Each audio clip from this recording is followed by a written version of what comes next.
یہ محترمہ صرف غصے والی بنتی ہیں، حقیقت میں یہ اندر سے بہت زیادہ ہی ڈرپوک ہیں۔ یہ لائٹ کیوں چلی گئی اسفند؟ اس بارے میں اس نے روتی ہوئی آواز میں سوال کیا تو اسفند سخت جھنجھلاہٹ کا شکار ہوا۔ وشال جی، واپڈا والے میرے چچا کے پتر نہیں ہیں جو انہوں نے مجھے اس بارے میں بتایا ہوگا۔ وہ اپنی جگہ سے اٹھا تھا تاکہ باہر جا کر جنریٹر آن کر سکے، تبھی وشال بھی صوفے سے نیچے اتری۔ وہ دونوں ایک دوسرے سے بہت ہی برے طریقے سے جا کے ٹکرائے۔ وشال کی دھڑکنیں زور سے اسفند کے سینے کے ساتھ جا کر لگی، جن کی نرمی کو محسوس کر کے ایک بار پھر اسفند کے جذبات بھڑکنے لگے۔ ادھر وشال اپنا توازن برقرار نہیں رکھ سکی۔ اس سے پہلے کہ وہ زمین بوس ہوتی، اسفند نے اس کی کمر پر ہاتھ ڈال کر اسے سنبھال لیا اور ایک جھٹکے سے اسے اپنے نزدیک کر لیا۔ وشال نے اپنے دونوں ہاتھ اسفند کے کاندھوں پر جمائے ہوئے تھے۔ وہ ابھی تک صدمے میں تھی، جبکہ اسفند اس کی سانسوں کی تپش اپنی گردن پر محسوس کر کے بری طرح ہلکان ہو رہا تھا۔ وہ ایسے بھی اس وقت اپنی عمر کے جس حصے میں تھا وہاں پر جوانی جوبن پر تھی۔ اوپر سے اس کی پسندیدہ عورت بھی اس کے بے حد نزدیک موجود تھی، جس کی کمر کے کروز کے ساتھ ساتھ وہ جسم کی نرمی کو بھی بہت اچھے طریقے سے محسوس کر رہا تھا۔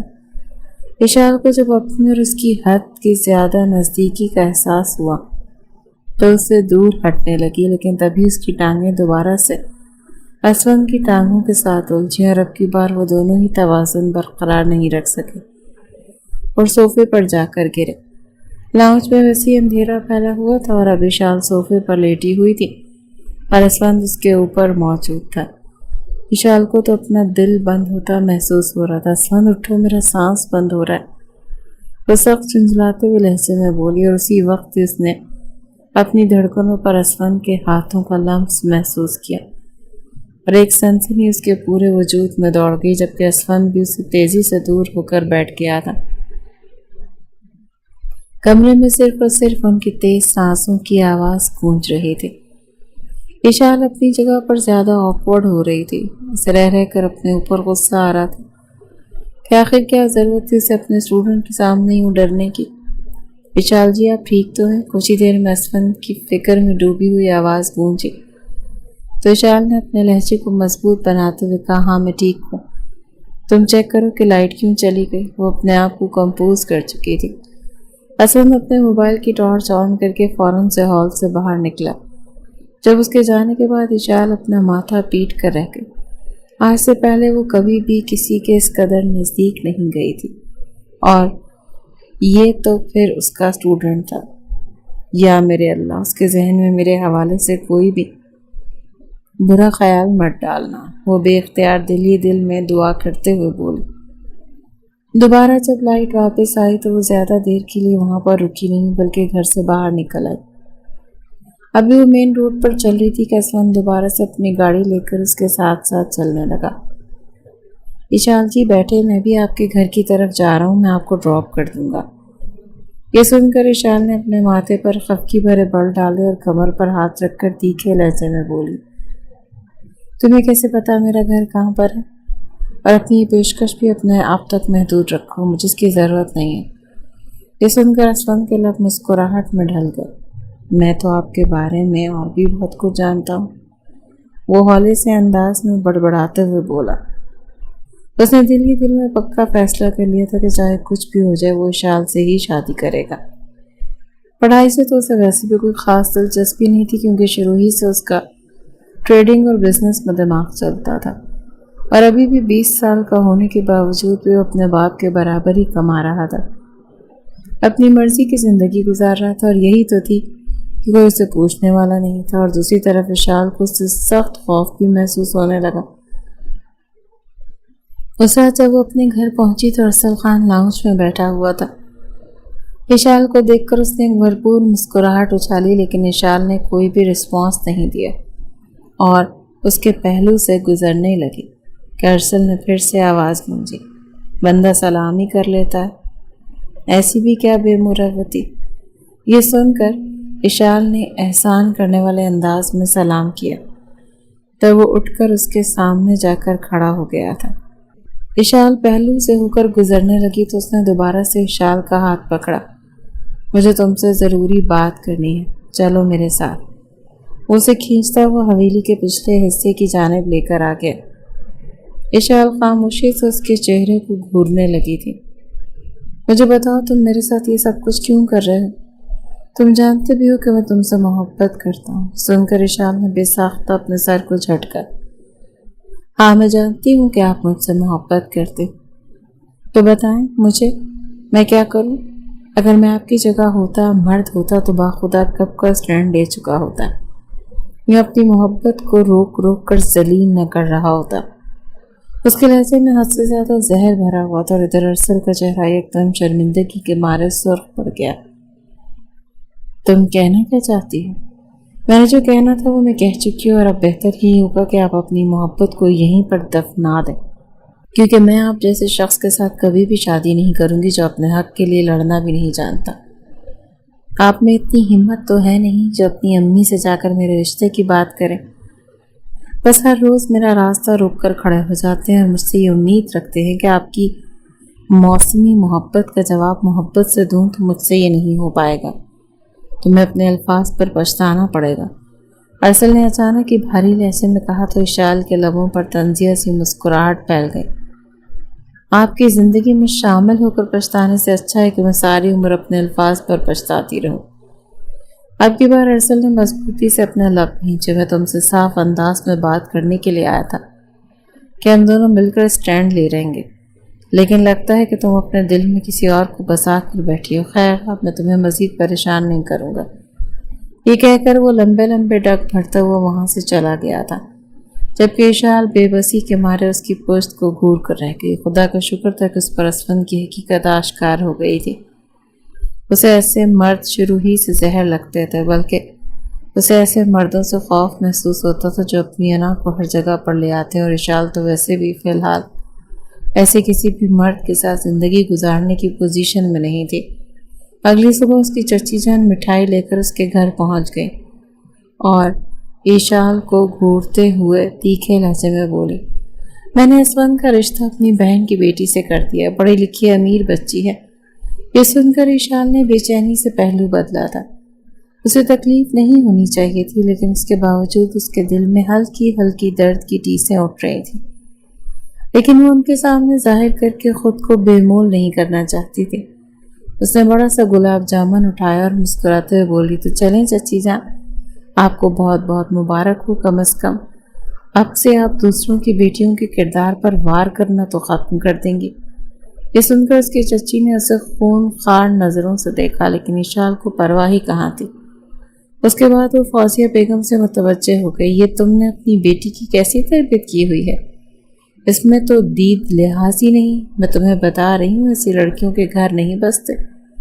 اسے باتیں سناتی ہوئی وہاں سے چلی گئی، اور بعد میں فوزیہ بیگم اشال کی طرف متوجہ ہوئی اور اسے ڈانٹتے ہوئے بولنے کی کیا ضرورت تھی تمہیں فضول بولنے کی؟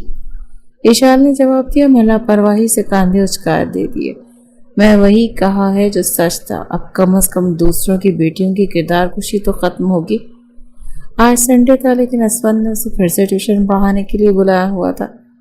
صدر صاحب نے اشال کو یقین دہانی کروائی تھی کہ وہ اسے اس کے بھی ایکسٹرا پیسے دے دیں گے، جس کی خاطر اشال جانے کے لیے تیار ہو گئی۔ ویسے بھی گھر بیٹھ کر اس نے صرف اور صرف اوور تھنک ہی کرنی تھی، اس سے بہتر تھا کہ وہ اپنے آپ کو مصروف رکھ لیتی۔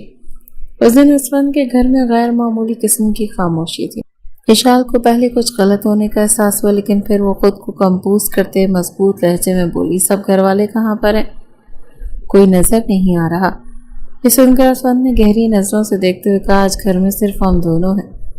اس نے ہم دونوں پر اچھا خاصا زور دیا، جبکہ دوسری طرف اشال ایک بار پھر سے بے چینی سے پہلو بدل کر رہ گئی۔ ٹھیک ہے، جلدی سے کتابیں کھولیں۔ اس کی بات ماننے کے بجائے اسفند اس کے سامنے جا کر کھڑا ہو گیا۔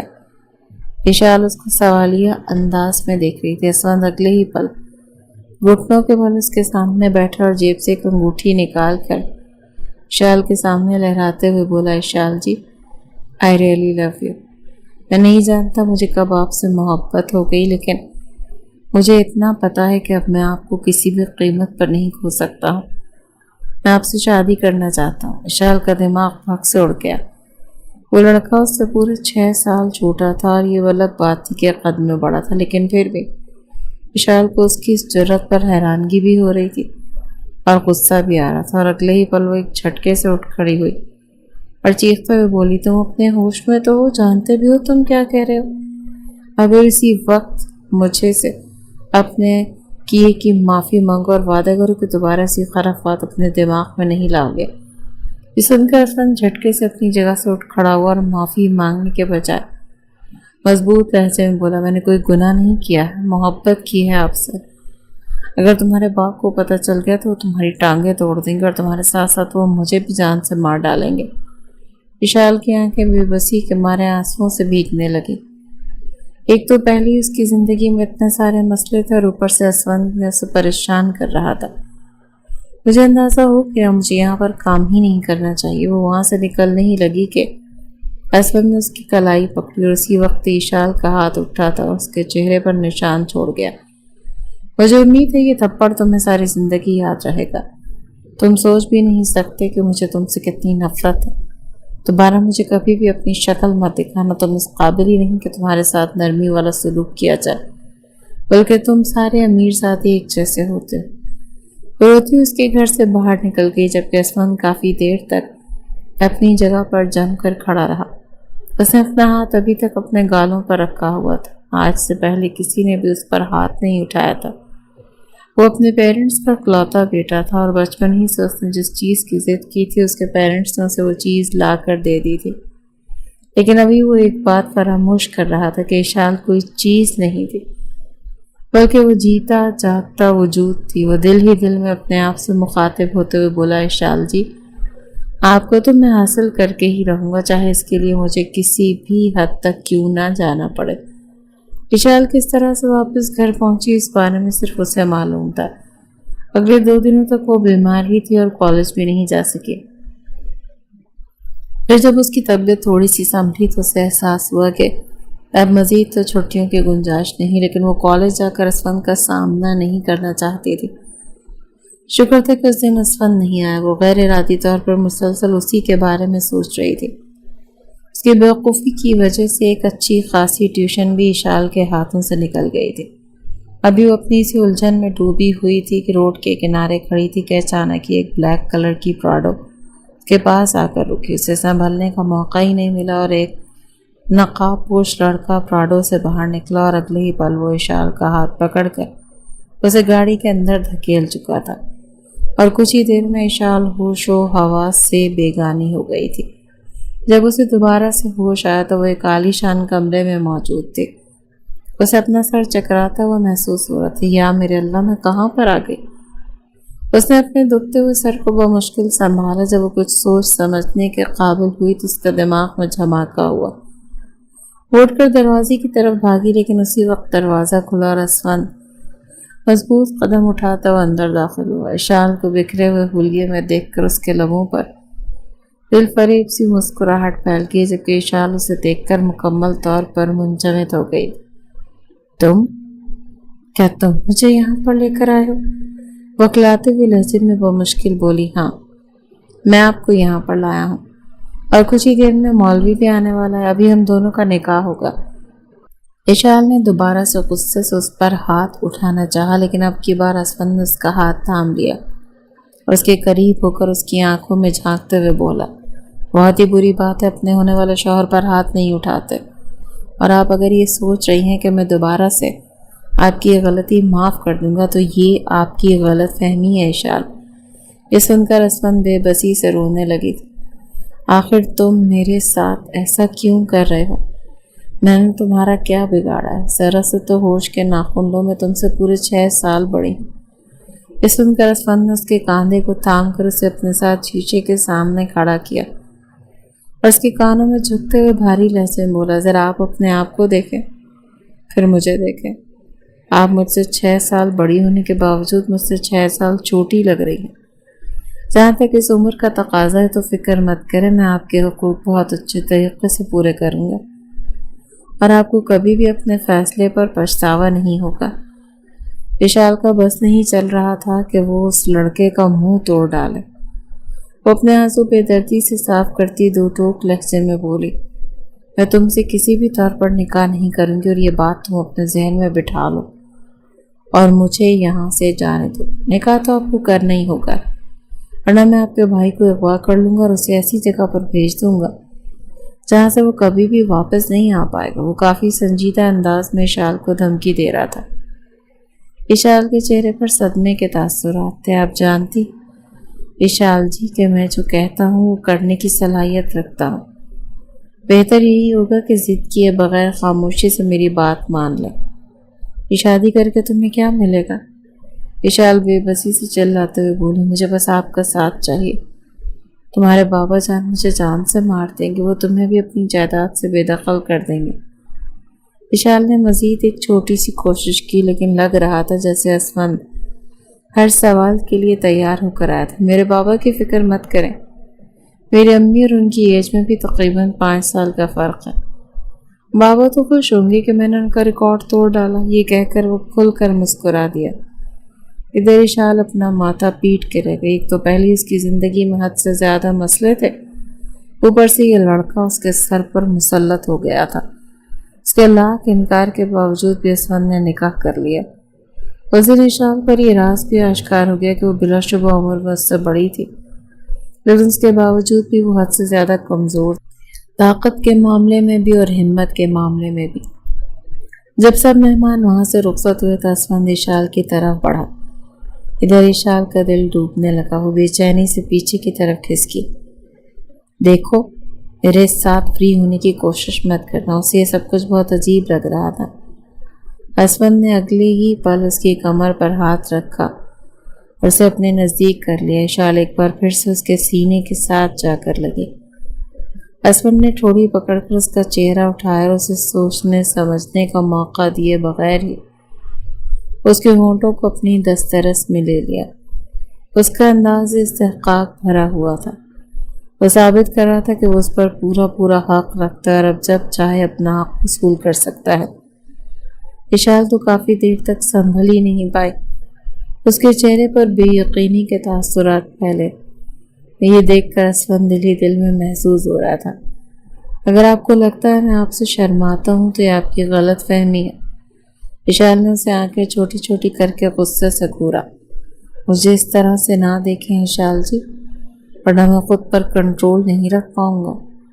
وہ خمار بھرے لہجے میں کہتا اسے ایک بار پھر سے اپنے بازوؤں میں بھر چکا تھا۔ اشال کا قد مشکل 5 فٹ 4 انچ تھا، جبکہ وہ خود 6 فٹ اور 2 انچ تھا۔ اشال اس کے بازوؤں میں مکمل طور پر چھپ گئی تھی۔ وہ اپنی انگلیوں سے مسلسل اس کی کمر کو سہلا رہا تھا۔ اشال کی سانسیں پھولی ہوئی تھی۔ اس پر ایک اور چیز آشکار ہو گئی کہ اسفند جو کچھ کہتا ہے وہ کر گزرنے کی صلاحیت رکھتا تھا۔ چھوڑ دو مجھے، میں فی الحال اس سب کے لیے تیار نہیں، اشال نے دھیمی آواز میں کہا تو اسفند نے بہت ہی آہستگی سے اسے خود سے الگ کر دیا۔ آپ جب اس طرح سے نرمی سے بات کرتی ہیں تو مجھے بے حد اچھی لگتی ہے، اور آپ کے علم میں اضافہ کرتے ہوئے کہ آپ کو یہ بھی بتاتا چلوں کہ میں آپ سے تبھی آپ کی بات مانا کروں گا جب آپ مجھ سے پیار سے بات کیا کریں گے۔ یہ کہہ کر اس نے اشال کے ہونٹوں کو انگوٹھے کی مدد سے دوبارہ سے مسئلہ تو وہ بے چینی سے پیچھے کی طرف ہٹی۔ وہ بھی ایک پل کے لیے فراموش کر چکی تھی کہ وہ اس سے عمر میں بڑی ہے، کیونکہ اسفند اسے احساس ہی نہیں ہونے دے رہا تھا۔ وہ ہر بار اس پر قابض ہو جاتا تھا، اور وہ بھی پورے حق کے ساتھ۔ کیا تم نے سوچا ہے جب تمہارے بابا کو پتہ چلے گا تو وہ تمہارا کیا حشر کریں گے؟ اشال نے ایک بار پھر سے اسے ڈرانے کی کوشش کی، جب سے اندر ہی اندر وہ خود بھی خوف کے مارے لرز رہی تھی۔ اسفند نے جواب میں کاندھے اچکائے، وہ زیادہ کچھ بھی نہیں کریں گے، بس دھوم دھام سے ہم دونوں کی شادی کروا دیں گے۔ اشال کا دل کرا تھا وہ دھاڑے مار کر رونا شروع کرتا۔ جب زمانے والوں کو پتہ چلے گا کہ وہ اپنے شوہر سے عمر میں 6 سال بڑی ہے تو سب لوگ اس پر ہنسیں گے۔ اپنے انہی خیالات کا اظہار جب اس نے اسفند کے سامنے کیا تو اس کا ہاتھ تھامتے ہوئے اسے تسلی دیتے ہوئے بولا، لوگوں کی باتوں کی مجھے کبھی بھی پرواہ نہیں رہی۔ ویسے بھی بڑی عمر کی لڑکی سے شادی کرنا کوئی گناہ تو نہیں، یہ تو سمجھداری کا کام ہے، مزے بھی زیادہ ملتے ہیں۔ بس اپنی آخری بات پر اچھا خاصا زور ڈالا تو اشال اس کو گھور کر رہ گئی۔ اسود کی نظریں بار بار بھٹک کر اس کے بھرے بھرے سینے پر جا کر رک رہی تھی، جو کہ اس کے جذبات کو بری طرح سے بہکا رہا تھا۔ خود کے کنٹرول کرنا کتنا مشکل ہوتا ہے، آج اسے اس چیز کا احساس ہو رہا تھا۔ اس کی نظریں محسوس کرتے ہٹنے ہی لگی تھی اشال کے اسود نے ایک بار پھر سے اسے اپنی قربت میں لیا اور اس کے سینے کی نرمی کو اپنے ہاتھوں میں دبا کر محسوس کرنے لگا۔ اشال کے منہ سے دبی دبی سی سسکیاں نکل رہی تھی۔ وہ ایک بار پھر سے ہلکان ہونے لگی، لیکن تبھی اسود کا موبائل بجا تو وہ ہوش کی دنیا میں واپس آیا اور اگلے 1 گھنٹے میں اسود نے اسے اس کے گھر ڈراپ کر دیا، لیکن وہ اسے یہ باور کروانا نہیں بھولا کہ وہ مکمل طور پر اشال پر حق رکھتا ہے۔ کمرے میں جانے کے بعد اشال ایک بار پھر سے اپنے بیڈ پر گر کر پھوٹ پھوٹ کر رونے لگی۔ اسے سمجھ نہیں آ رہا تھا کہ وہ اس بارے میں کس کو بتائے۔ ماضی کے سارے غم اسے ایک ساتھ یاد آ گئے۔ سب سے زیادہ غصہ اسے ارسل پر آ رہا تھا کہ اگر وہ بزدلی کا مظاہرہ نہ کرتا تو شاید آج وہ اس کی منگیتر ہوتی، لیکن تب بھی کون سا اسے کوئی فائدہ ہونا تھا۔ اسفند جیسا امیر زادہ کہاں کسی کی سن کر رکنے والا تھا۔ رات کے وقت اشال نے دل ہی دل میں فیصلہ کیا کہ وہ اسفند پر روب جمائے گی اور اس کو اپنی منمانی کرنے کی اجازت نہیں دے گی، اور یہی وہ اسے ایک حد سے گزرنے کی پرمیشن دے گی۔ اسی بارے میں سوچتے وہ گہری نیند کی وادیوں میں چلے گی کہ اچانک ہی اسے اپنے بالوں میں کسی کی انگلیوں کے لمس کا احساس ہوا اور اپنے چہرے پر تپش محسوس ہوئی۔ اس نے پٹ سے آنکھیں کھولی تو اسفند اس کے چہرے پر جھکا ہوا تھا۔ اشال تو خوف کے مارے چلانے لگی تھی کہ اسفند نے مضبوطی سے اس کے لبوں پر اپنا ہاتھ جمایا اور اسے خفگی سے گھورتے ہوئے بولا، کیا کر رہی ہے اشال جی؟ کیا سب کو جگانے کا ارادہ ہے؟ سن کر اشال نے اسے تیکھی نظروں سے دیکھا۔ تم یہاں پر اس وقت کیا کر رہے ہو؟ مجھے آپ کی یاد آ رہی تھی، اسی لیے آپ سے ملنے کے لیے چلا آیا۔ یہ کہہ کر اسفند نے اس کے بالوں کی لٹ کو اپنی انگلی کے گرد لپیٹ کر گھمایا تو اشال نے بے ساختہ جھرجھری لی اور اسے ایک بار پھر سے سمجھانے کی کوشش کرنے لگی۔ دیکھو اسفند، میں سمجھتی ہوں کہ ابھی تمہاری عمر ایسی ہے اور تم جذباتی ہو جاتے ہو، لیکن زندگی بھر کے فیصلے ایسے نہیں ہوتے۔ شادی کوئی گڈے گڑیا کا کھیل نہیں۔ اسفند نے اگلے ہی پل اشال کے لبوں پر انگلی رکھ دی۔ میں آپ سے بھی زیادہ بہتر طریقے سے جانتا ہوں اشال جی، میں نے یہ فیصلہ بہت سوچ سمجھ کر کیا ہے۔ اس سے پہلے کہ مزید کچھ کہتا اشال ایک دم ہی پھٹ پڑی۔ بس بہت ہو گیا، اب اس کے بعد ایک لفظ بھی نہیں کہنا۔ اسفند نے مضبوطی سے اپنے لب بھینچ لیے۔ دوسری اور اہم بات کی، مجھے اپنا کھلونا سمجھنے کی غلطی کسی بھی صورت نہ کرنا۔ میں اگر ابھی چاہوں تو پولیس میں جا کر تمہارے خلاف رپورٹ درج کروا سکتی ہوں۔ اسفند نے یہ سنا تو اطمینان سے بیٹھ کے ساتھ ٹیک لگاتے ہوئے بولا، تو پھر جائیں، جا کر رپورٹ کروائیں۔ یقیناً آپ اس دنیا کی پہلی بیوی ہوں گی جو یہ کام کرے گی۔ اشال نے درمیان میں اس کی بات کاٹی۔ تم نے آخر بیوی کے رشتے کو کیا سمجھ لیا ہے؟ اگر تمہیں لگتا ہے کہ یہ صرف جسمانی لذت ہے تو یہ تمہاری بہت بڑی غلط فہمی ہے۔ میاں بیوی کا رشتہ اس سے بہت آگے بڑھ کر ہوتا ہے۔ لیکن تمہیں اس بارے میں کیا پتا؟ تم تو ابھی ایک چھوٹے سے بچے ہو جسے اپنے آپ کو سنبھالنا بھی نہیں آتا۔ مجھے کیا سنبھالے گا؟ یہ باتیں سن کر اسفند کی انا کو چوٹ پہنچی۔ وہ ایک جھٹکے سے اپنی جگہ پر اٹھ بیٹھا اور تیکھے لہجے میں بولا، میں کوئی چھوٹا بچہ نہیں، بہت اچھے طریقے سے جانتا ہوں کہ کیا کر رہا ہوں۔ اب کی بار اشال طنزی انداز میں مسکرا دی۔ اگر تمہیں پتا ہوتا تو کبھی بھی ایسی بیوقوفی نہ کرتے، اور ہاں، تم بچے ہونے کے ساتھ ساتھ ایک بزدل انسان بھی ہو، کیونکہ جو مرد ہوتا ہے نا، وہ ڈنکے کی چوٹ پر شادی کرتا ہے، سب لوگوں کے سامنے اپنی بیوی کو قبول کرتا ہے، لیکن تم جانتے ہو تم ابھی بھی اتنی ہمت نہیں کہ مجھے ساری دنیا کے سامنے قبول کر سکو، اور یہ فیکٹ ہے۔ اس کی باتیں اسفند کے دل کو چھلی کر رہی تھی۔ آپ مجھے چیلنج کر رہی ہیں اشال جی؟ وہ اسے تیکھی نظروں سے دیکھتے ہوئے بولا تو اشال نے بے ساختہ اپنا سر جھٹکا۔ میں تمہیں چیلنج نہیں کر رہی، بس تمہیں بتا رہی ہوں کہ تم ایک بچے ہو۔ اسد نے ایک دم ہی جذباتی ہو گیا۔ ٹھیک ہے، اگر آپ کو ایسا لگتا ہے تو میں آپ کی یہ غلطی دور کر دوں گا۔ آپ چاہتی ہیں کہ میں آپ کو ساری دنیا کے سامنے قبول کروں تو پھر ٹھیک ہے، اب کل میں اپنے پیرنٹس کو لے کر یہاں پر آؤں گا اور آپ کو رخصت کر کے لے جاؤں گا، پھر میں دیکھتا ہوں کہ کیسے کوئی آپ کو میرے ساتھ جانے سے روکتا ہے۔ اتنا کہہ کر وہ بیلکنی کے راستے سے واپس پلٹ گیا، جبکہ اشال ایک بار پھر سے اپنی جگہ پر منجمد رہ گئی تھی۔ اس کو لگ رہا تھا کہ وہ یہ باتیں جذباتی ہو کر رہا ہے اور کبھی بھی صفدر صاحب کے خلاف نہیں جائے گا۔ ادھر اسفند گھر میں داخل ہوتے ہی صفدر صاحب کے کمرے کی طرف بڑھا۔ بابا میں نکاح کر چکا ہوں۔ یہ سن کر صفدر صاحب تو اپنی جگہ ٹھٹک گئے اور اسے حیرانگی سے دیکھنے لگے۔ برخوردار، میں اس وقت مذاق کرنے کی پوزیشن میں تو بالکل بھی نہیں۔ یہ سن کر اسفند نے تیزی سے کہا، بابا میں آپ سے مذاق نہیں کر رہا، میں سچ بتا رہا ہوں۔ میں نے واقعی میں نکاح کر لیا، اور وہ بھی اشال جی کے ساتھ۔ اب کے بعد پانی کے فوارے کی صورت میں صفدر صاحب کے منہ سے نکلا تھا۔ وہ ایک جھٹکے سے اپنی جگہ پر اٹھ کھڑے ہوئے۔ تم پاگل تو نہیں ہو گئے ہو؟ یہ کیا کہہ رہے وہ تمہاری پروفیسر ہے اور تم سے… بابا، میں اچھی طرح سے جانتا ہوں کہ میں کیا کہہ رہا ہوں، اور اس میں ان کا کوئی قصور بھی نہیں۔ یہ نکاح میں نے زبردستی کیا، میں نے ان کو اغوا کیا تھا، اور اب میں چاہتا ہوں کہ میں ان کو عزت اور تحفظ دوں۔ اسی وقت ہی صفدر صاحب کا ہاتھ اٹھا اور اس کے چہرے پر نشان چھوڑ گیا۔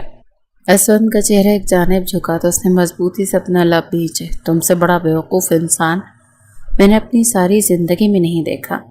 الیکشن سر پر ہیں اور تم نے یہ تماشا لگا دیا۔ یہ سن کر اسفند کے لبوں پر دھیمی سی مسکراہٹ پھیل گئی۔ اسے اندازہ تھا کہ وہ الیکشن کا جائز طریقے سے استعمال کر سکتا ہے۔ وہ انہی کا اکلوتا بیٹا تھا، ان کی کل کائنات اس سے بے تحاشا محبت کرتے تھے، اور اسی لیے شروع ہی سے اس کی جائز اور ناجائز بات مانتے تھے۔ لیکن ان کے تو وہم و گمان میں بھی نہیں تھا کہ وہ اتنا بڑا قدم اٹھا لے گا۔ ابھی وہ اپنا سر پکڑے اس بارے میں سوچ ہی رہے تھے کہ ان کا موبائل بجا۔ اسکرین پر اشال کا نمبر جگمگا رہا تھا۔ ادھر انہوں نے موبائل کانوں سے لگایا، ادھر اشال نان سٹاپ شروع ہو گئی۔ کافی دیر سوچ بچار کے بعد بالآخر اشال اس نتیجے پر پہنچی کہ وہ اسفند کے بابا کو سب کچھ سچ سچ بتا دے گی، کیونکہ اس کے لیے ہینڈل کرنا بہت مشکل تھا۔ اس نے اسفند صاحب کو دو ٹوک انداز میں کہہ دیا تھا کہ آپ اپنے بیٹے سے میری جان چھڑوائیں، سے بولیں کہ مجھے آزاد کر دے، ورنہ میں پولیس میں جا کر رپورٹ درج کروا دوں گی۔ ادھر اسفند کے چہرے کی ہوائیاں اڑ چکی تھیں۔ اس کو لگ رہا تھا کہ وہ اشال کو ڈرانے میں کامیاب ہو گیا، لیکن یہ اس کی غلط فہمی تھی۔ وہ ایک انڈیپینڈنٹ وومن ہونے کے ساتھ ساتھ مضبوط اعصاب کی مالک تھی، جو کہ اسفند بھول چکا تھا۔ ان دونوں کے درمیان جو تھوڑی بہت قربت کے لمحات پیدا ہوئے تھے، ان دونوں نے اشال کچھ لمحوں کے لیے اپنے ہوش و حواس کھو بیٹھی تھی، لیکن وہ جانتی تھی کہ ساری زندگی اس طرح سے نہیں گزرے گی۔ اب تو مجھے بتاؤ کہ میں کیا کروں؟ وہ لڑکی تمہاری شکل بھی دیکھنا نہیں چاہتی، تمہارے ساتھ رہنا تو بہت دور کی بات ہے۔ اسفند نے اپنے لب مضبوطی سے بھینچے اور دو ٹوک انداز میں بولا، لیکن مجھے اسی کے ساتھ رہنا ہے، اور میں اس سے بے تحاشا محبت بھی کرتا ہوں۔ اب کی بار صفدر صاحب ایک دم بھڑک اٹھے۔ اگر تم اس سے محبت کرتے ہوتے تو اس کی عزت کا خیال رکھتے، نہ کہ اسے اس کی اپنی ہی نظروں میں گرا دیتے۔ اور اب تمہارے لیے یہی بہتر ہوگا تم اشال کا خیال اپنے ذہن سے نکال دو، کیونکہ میں اس بچی کی زندگی کسی بھی صورت برباد ہونے نہیں دوں گا۔ یہ سن کر اسفند بھی بپھر گیا۔ ٹھیک ہے، اگر آپ کو اس کی زندگی کی اتنی ہی پرواہ ہے تو مجھے کھونے کے لیے تیار ہو جائے، آپ کبھی میری شکل نہیں دیکھ پائیں گے۔ وہ اتنا کہہ کر تیزی سے کمرے سے ہی باہر نکل گیا تھا، جبکہ صفدر صاحب سوچ میں پڑ گئے۔ اگلے دن نہ چاہتے ہوئے اپنی بیگم کو لے کر اشال کے گھر پہنچے۔ انہوں نے اشال کے پیرنٹس کو اس کی اور اسفند کے رشتے کے بارے میں کچھ بھی نہیں بتایا، بلکہ انہوں نے سادگی سے اشال کا ہاتھ مانگا۔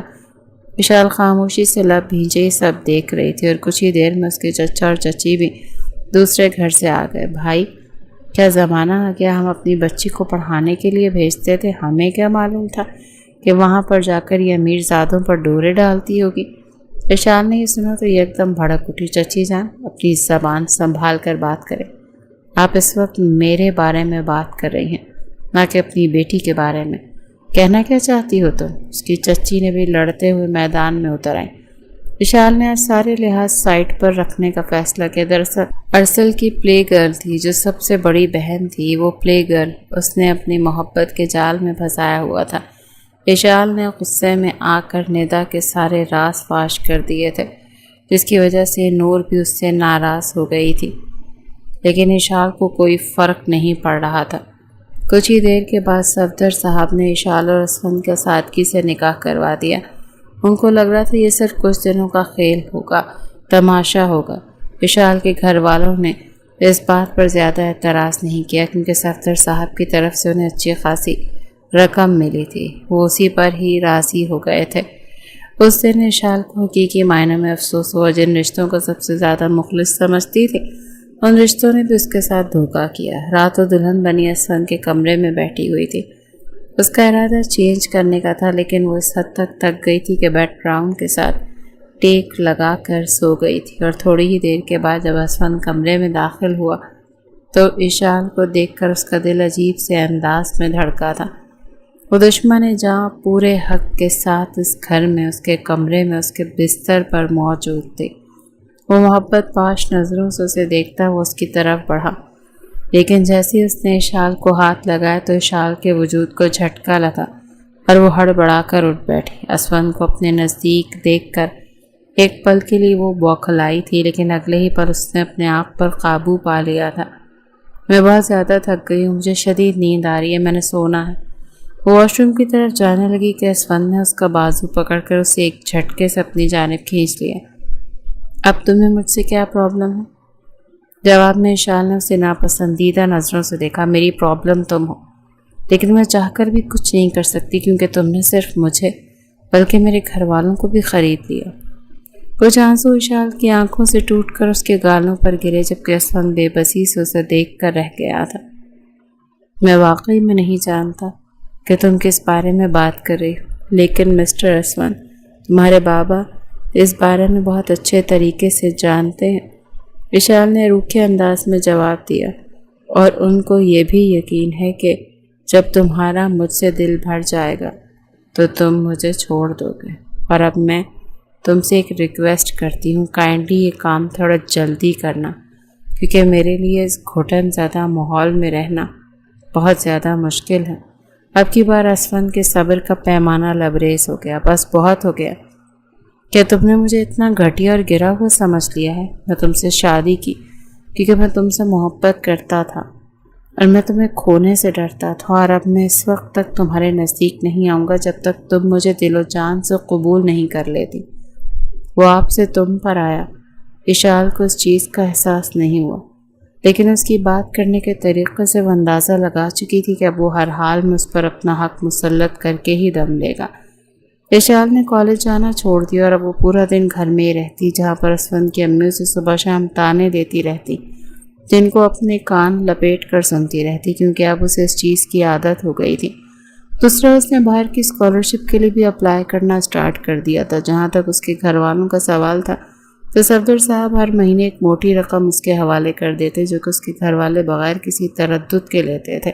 اشال نے انہیں روکنے کی کوشش کی، لیکن اس کے بعد کسی نے بھی نہیں مانی، اس لیے وہ مکمل طور پر خاموش ہو گئی۔ اس نے فیصلہ کر لیا تھا کہ وہ صرف اپنے آپ کے لیے ہی زندگی گزارے گی۔ دوسری طرف جہاں تک اسفند کا سوال تھا تو اپنے بزنس میں حد سے زیادہ مصروف ہو گیا، اور پھر اگلے کچھ ہی مہینوں میں اس کا شمار شہر کے بڑے ترین بزنس مین میں ہونے لگا۔ ایک تو اسے اپنا سارا بچپن اور جوانی لندن میں گزاری تھی، اسی لیے وہ اپنی عمر سے تھوڑا سا بڑا لگتا تھا، لیکن ہینڈسم بھی بلا کا تھا۔ نظریں اس پر رک سی جاتی تھیں۔ اس کی کلاس کی لڑکیاں اس پر دل و جان سے مرنے کے لیے تیار تھیں۔ اس کی امی جان نے ایک دن اشال کے سامنے اسفند کو اپنی سہیلی کی دوست کے بارے میں بتانے کی کوشش کی تو یہ ایک دم بھڑک اٹھا۔ خدا کا واسطہ، یہ سب بس کر دیں، آپ تو اس طرح باتیں کر رہی ہیں جیسے اس سے میری شادی کروا کر دم لیں گی۔ آپ کے علم میں اضافہ کرتے ہوئے میں آپ کو بتاتا چلوں کہ میرے آلریڈی شادی ہو چکی ہے اور میں اپنی شادی میں بہت خوش ہوں۔ یہ کہہ کر وہ اشال کے پہلو سے گزرتا وہ اپنے کمرے میں چلا گیا، جبکہ اشال خاموشی سے اس کی پشت کو گھور کر رہ گئی۔ یہ سچ تھا کہ اسفند اس کی بہت عزت کرتا تھا، اس کی چھوٹی بڑی ضرورت کا خیال رکھتا تھا اور روز رات کو سونے سے پہلے اس سے معافی بھی مانگتا تھا۔ اشال جانتی تھی کہ اس کا دل بالکل صاف ہے، لیکن اس کے باوجود بھی اس کی طرف ہاتھ بڑھانے سے ڈرتی تھی۔ اسے اپنے ٹوٹنے سے ڈر لگتا تھا، اور پھر 2 مہینے گزرنے کے بعد وہ اپنے گھر رہنے کے لیے گئی تو وہاں اسے پتہ چلا کہ ارسل کی منگنی ٹوٹ گئی۔ اس کی ارسل سے ملاقات بھی ہوئی، اس کی حالت دیکھ کر حیران رہ گئی کیونکہ یہ ارسل تو نہیں تھا جو ہمیشہ فریش نظر آتا تھا۔ وہ دونوں بیٹھے باتیں کر رہے تھے، ان کے محبت کے علاوہ بھی ان دونوں کے درمیان ایک رشتہ تھا۔ وہ دونوں ایک دوسرے کے کزن تھے۔ تب ارسل اسے اپنی نظروں کے حصار میں لیتے ہوئے بولا، میں جانتا ہوں تم اس شادی سے خوش نہیں ہو، اور خوش کیسے ہوگی، وہ تم سے چھوٹا بھی تو ہے، اور وہ کبھی بھی تمہیں وہ خوشیاں نہیں دے سکتا جس کی تم حقدار ہو۔ یہ سن کر اشال کو تھوڑا سا برا محسوس ہوا، کیونکہ ایک بات جو اس نے ایکسپیرینس کی تھی وہ یہ تھی کہ جب سے وہ اسفند کی زندگی میں گئی تھی تب سے اس کی زندگی سے بلا وجہ کی ٹینشنز ختم ہو گئی تھی، اور جو تھوڑی بہت ٹینشنز تھی ان کو وہ کسی خاطر میں نہیں لاتی تھی۔ مسٹر ارسل، آپ کو غلط فہمی ہوئی ہے، میں شادی سے بہت خوش ہوں۔ اس نے شادی پر اچھا خاصا زور دیتے ہوئے کہا تو عجیب سے انداز میں ہنسنے لگا۔ تم مجھ سے جھوٹ نہیں بول سکتی، تمہاری آنکھیں سب کچھ بتا رہی ہیں۔ اگر تم چاہو تو ہم اب بھی ایک نئی زندگی کی شروعات کر سکتے ہیں۔ میں ابھی بھی تم سے نکاح سے پہلے کو مزید کچھ کہتا ہے۔ اشال غصے سے اپنی جگہ پر اٹھ کھڑی ہوئی، خبردار جو تم نے دوبارہ ایسی کوئی بھی بات اپنے منہ سے نکالی۔ میں تمہیں پہلے بھی سمجھایا تھا کہ میں تم سے شادی کسی بھی صورت نہیں کروں گی، اور اب جب کہ میں شادی شدہ بھی ہوں تو تمہیں ذرا بھی شرم نہیں آ رہی مجھے اس طرح کی پیشکش کرتے ہوئے؟ وہ غصے سے چلا رہی تھی کہ اچانک ہی اسے باہر گاڑی کے رکنے کی آواز سنائی دی۔ وہ فوراً سے پہچان گئی کہ اسفند آیا ہے، اور اگلے ہی پل وہ تیز قدم بڑھاتی بیرونی دروازے کی طرف بڑھی۔ جیسے اسفند گھر کے اندر داخل ہوا، اشال اگلے ہی پل اس کے گلے لگ گئی تھی۔ اسفند کو ایک پل کے لیے اپنی آنکھوں پر یقین نہیں آیا، اور کچھ ہی دیر کے بعد اشال اس سے الگ ہوئی۔ کیسے ہیں آپ؟ اس نے مسکراتے ہوئے سوال کیا۔ اسفند کو لگ رہا تھا کہ وہ غش کھا کر بے ہوش ہو جائے گا، لیکن کمبخت بے ہوشی بھی طاری نہیں ہوئی تھی۔ کچھ ہی دیر کے بعد اشال اس کا ہاتھ تھام کر لاؤنج کے اندر چلی گئی، لیکن وہاں ارسل کی نظروں سے اوجھل ہوتے ہی اشال نے اس کا ہاتھ ایک جھٹکے سے چھوڑا تو اسفند کو تھوڑا برا لگا۔ اس نے اشال کا ہاتھ تھامنے کی کوشش کی تو اسے گھور کر رہ گئی۔ اس کے اس انداز پر شش و پنج میں مبتلا ہو گیا تھا۔ یا میرے اللہ، مجھے اس لڑکی کو سمجھنے کے لیے عقل عطا فرما، وہ بے ساختہ دعا کرتے ہوئے بولا۔ رات کے وقت بھی اشال کا انداز پھر سے اکھڑا اکھڑا تھا۔